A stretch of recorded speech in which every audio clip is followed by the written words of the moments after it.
You are wearing cotton right now. Almost certainly, you were probably wearing it yesterday. The shirt, the underwear, maybe the jeans. Cotton. You have never thought about this as a remarkable fact. You should, because that fiber sitting against your skin is the reason the modern world is shaped the way it is. Not just the clothes, the factories, the financial system, the slave economy that funded American industrialization, the trade routes that are still operating today, just with different names on the shipping containers. Cotton didn't just clothe civilization, it built it.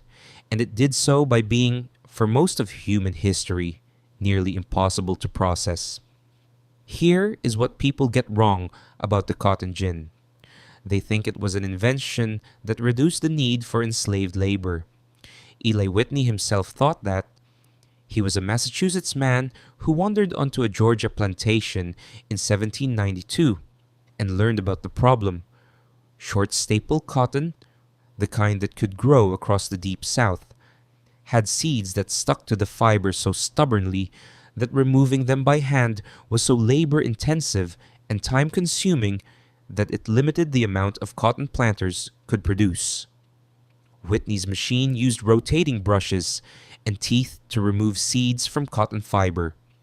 And while an enslaved person needed about 10 hours to separate the seeds from 1 pound of cotton fiber by hand, 2 people using the cotton gin could produce about 50 pounds in the same time frame. Whitney assumed this efficiency gain would make slavery unnecessary. The opposite happened. The demand for cotton roughly doubled each decade following Whitney's invention, so cotton became a very profitable crop that also demanded a growing slave labor force to harvest it. The gin solved the processing problem. It did nothing about the picking problem. And picking cotton, plucking the bolls from the plant by hand under a brutal southern sun, still required human hands. More profitable cotton meant more land planted. More land meant more labor. The ascension of King Cotton required more workers, rejuvenating the institution of slavery and promoting its expansion, including the growth of an increasingly profitable internal slave trade. By 1860, the United States supplied 3/4 of the global cotton supply, and that supply was produced on the backs of 4 million enslaved people. While American plantations produced the raw material, something was happening in England that had never happened anywhere before. A city was being rebuilt from scratch around a single crop. In 1781, Richard Arkwright opened the world's first steam-driven textile mill on Miller Street in Manchester. Although initially inefficient, the arrival of steam power signified the beginning of the mechanization that would turn Manchester into the world's first center of mass production. What followed was unlike anything in human history. Manchester's population expanded from approximately 77,000 in 1801 to over 316,000 by 1851, driven primarily by mill employment that attracted workers from surrounding rural areas. An entire city, its streets, its canals, its politics, its class structure, built around turning American cotton into British cloth. Between 1800 and 1860, Britain's cotton exports went from 5.4 million pounds to 46.8 million pounds. Lancashire alone, one county in the north of England, was producing nearly half of the world's cotton cloth. Manchester became Cottonopolis, not a nickname, but a description of what the city actually was. And inside those mills, something else was being invented that would outlast the cotton industry itself: the factory system. The idea that workers could be organized around machines, paid wages, disciplined by bells and shifts and foremen. Thousands of workers toiled in time with machines, a completely new way of organizing human labor that had never existed before. The cotton mill didn't just make cloth, it invented the modern worker. Here is the part that genuinely does not get enough attention. Cotton didn't just generate wealth, it generated the systems for handling wealth. The invention of financial instruments, from marine insurance to bills of lading, allowed for the transfer of capital and goods over long distances. Think about what that meant. Cotton was grown in Mississippi, shipped to Liverpool, processed in Manchester, sold across Europe. Each stage of that journey required financing, insurance against loss at sea, credit extended across months and thousands of miles. The machinery of modern finance, letters of credit, commodity futures, insurance contracts, was being built to serve cotton. Thousands of specialist players enabled the system financially by advancing money to brokers, traders, factors, and merchants, by financing shipbuilding, arranging shipments, and insuring cotton, by supporting local banks that made loans to planters and manufacturers. Borrowers put everything on the line: land, slaves, and machinery to collateralize this system. And the center of that web was not in the South, where the cotton grew. It was in New York. By 1860, New York had become the capital of the South because of its dominant role in the cotton trade. New York rose to its preeminent position as the commercial and financial center of America because of cotton. 40% of all cotton revenues flowed through the city, which supplied insurance, shipping, and financing services. The trade was estimated at $200 million annually. Cotton didn't just make Southern planters rich, it built New York.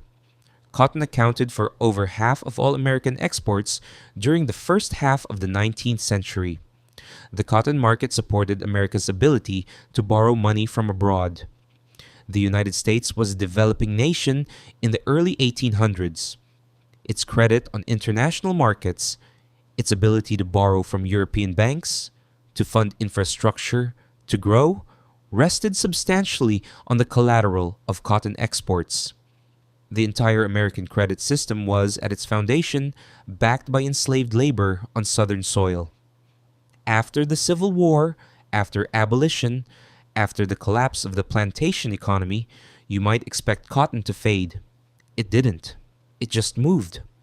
The trade routes that cotton created, the flows of raw material from growing regions to processing centers to consumer markets, proved more durable than any of the specific political arrangements that had built them. Cotton became the first global commodity, woven into a triangular trade that shuttled enslaved Africans to New World plantations, raw materials to Europe, and finished goods back to imperial markets. When slavery ended, the triangle didn't disappear, it reorganized. Processing moved east.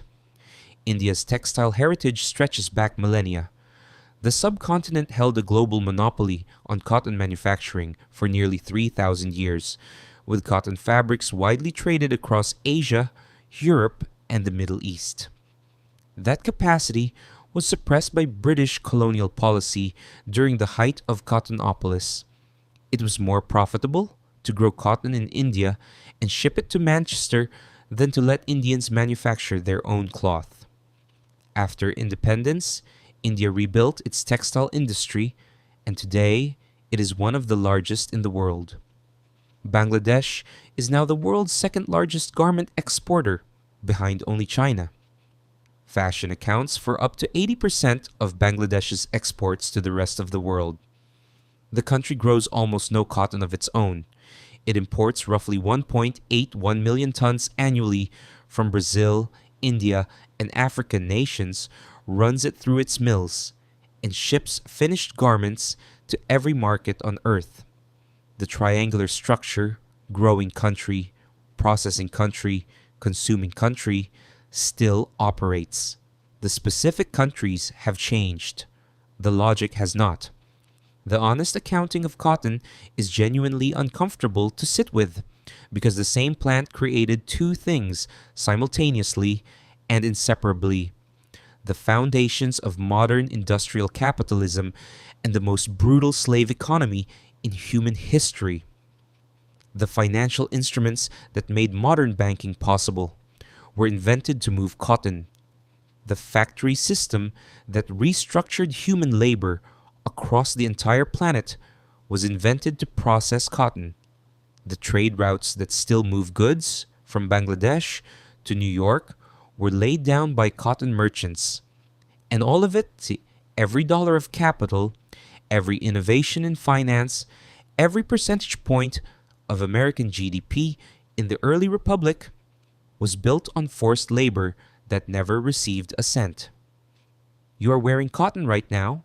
The shirt against your skin has traveled a supply chain that runs through Bangladesh or India or Vietnam, financed by instruments invented to track slave-grown commodity flows, moving along trade routes that were cut by plantation economics.